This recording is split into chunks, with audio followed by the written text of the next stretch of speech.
work. You've famously won a couple of Irish PGAs before heading over to the Open, so maybe the preparation here for the US Open could be a nice omen. Yeah, look, as regards my own game, I was in great form the last couple of weeks, and then I come home, I do some practice, and I lose completely my cadence and my rhythm of my routine, and then I come out and play and I realise, I've got too many things going on in my head, and I could see that today.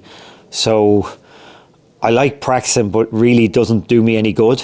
I need to play more and get out on the golf course, and today is actually, it's nice for me to get out, because like I struggled on a couple of the tougher tee shots. Well, tougher, 5, and I hit bad tee shot on 5 and 14. There's out of bounds down the left, and I just couldn't get myself to commit to what I was doing. And you can never find that in the practice ground. I can go to any practice round, and I'll be hitting balls over and over. I will never see that sort of error, whereas you got to get out on the golf course, whether it's a friendly game or a bit of a match, or whether it's a card in your hand. There's no substitute for a card in your hand, and I could see today that, as I said, I'll walk away from that, and I hit 2 poor shots on those 2 par 5s, but there were mental errors, and there were mental errors because I've been spending too much time hitting practice shots and not enough time, playing. So I'm going to play the Canadian Open next week, and I've got 10 days before I play that, and I really the swing is in a good place. I just have to get my head around, being focused and into the routine, and today is a good reminder of what I need to be doing. The finish at the PGA in Aronimik, or however you pronounce it, was pretty special. 3-3-3. Like, did that maybe bring back some good memories of your heyday, and did it give you belief that you can still roll with the punches? One more back 9 in the major, and yet on a particular setup? That wouldn't bother me. The finish was enjoyable and exciting, but I played way better than I could have been. I think a lot of people could have been, but I could have been several shots better going into that last couple of holes. I had driven it really poorly for the 3 days. First 3 days, played better on the last day, but I put it well during the week. I still was below average in putting, I think, against the field, but I rolled the ball better, and I saw a lot of good things. The short game was good. It's easy enough for me to be competitive on a tough golf course. Think, if they're going to shoot 30 on the par, it's a bit of a struggle to get your head around that. I did it when I was younger, but it's harder now. So, but I definitely think on a tough golf course, I still feel like I can be competitive. I certainly don't think that 18th at the PGA at Aronimik was my best performance. I think I have more in me, but it was encouraging. It definitely was encouraging. But more encouraging that I actually at times was looking forward to hitting the putt in the greens, which haven't had that feeling in a long time. Just on the 30 under par you mentioned there, that came a week after the PGA, and it sort of got me thinking, like, what sort of product do the PGA Tour want to put on? What sort of product do golf fans want to see more often? Is it what we saw at the PGA, what we might see at the US Open, or is it those 28, 30 under par scores that is what people would prefer? Well, look, it's a mixture. You wouldn't want all the same. It's like you wouldn't want to play all long golf courses. You wouldn't want to play all short courses. It's got to be a mixture. The truth of it, when you see low scoring, it's generally because the greens are in good condition. Generally because the greens are somewhat forgiving in terms of not firm. Like if you want a tough golf course, you go firm greens, then fast greens, and that just really toughens up everything. But the low scoring tends to be, you just got nice weather conditions and you've got really good greens.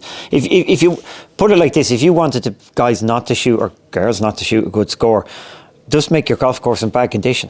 Bumpy greens, bumpy fast, no grass on them. Put too much sand in the bunkers, scrappy fairways, then guys would shoot bad scores. So, it's that catch-22 that, if you produce a course in really great condition, guys are going to take advantage of that, and that's like when you see it, like at Aronimik at the PGA, a lot of guys were pretty headless on the Friday with the pin positions to keep the scoring as low as it was. So you know, that's another battle that you're fighting. You know, at a PGA Tour event, the players certainly have all the power, and at a major, you could say the players have very, very little of the power. But it can be quite unpopular when you know, to force a course into us shooting in and around level par or whatever. It can be very unpopular with players at times. But again, the players will all say they don't want 30 under par either. But a lot of times they, as I said, they want, you know, they don't want the tough pin positions. They're not the very tough pin. It's not even tough pin positions. It's the greens being that little bit forgiving that you can stop shots from the rough, and the pace of the greens. Pin positions can still be quite difficult. You'd be surprised, you know. But if the green is forgiving and you can stop the ball, then, you know, any pin has got a chance. So a lot of it, set up, a little bit to do with, you know, player power, and then, but we do want a variety anyway. We wouldn't want it all one way or the other. Just finally, from me, you've 2 majors coming up now and then 2 senior majors as well, packed into like a 5 or 6 week stretch. It's an exciting time, exciting summer ahead. I've 8 events in a row. Yeah, don't think too many people are doing 8 events in a row. Yeah, just a lot of good events. You know, I'm delighted to be playing in the RBC Canada next week. I always enjoy playing in Canada. It's, you know, nice to get back in the PGA Tour and play an event going into. I like to play the week before a major. Shinnecock. Looking forward to Shinnecock, but that's the classic course of what we just talked about earlier. You know, there's a lot of players that have played Shinnecock in the last 2 US Opens, and they would be headless. That one can certainly be right in the limit of what the players want, for sure. Obviously a great venue and a great course. You know, I think when you move on from that, obviously the US Senior Open at Scioto is meant to be a really nice venue. Looking forward to that. It should suit me from what I hear. Then the Open.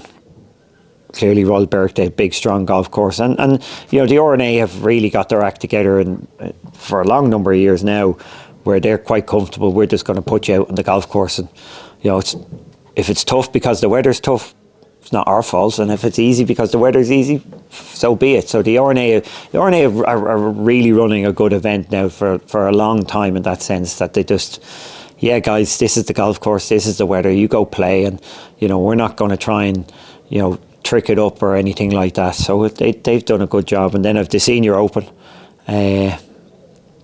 which would be obviously up in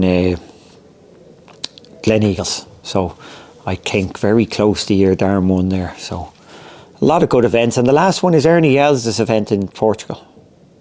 So you're not saying no to Ernie Els. Thanks, Bord.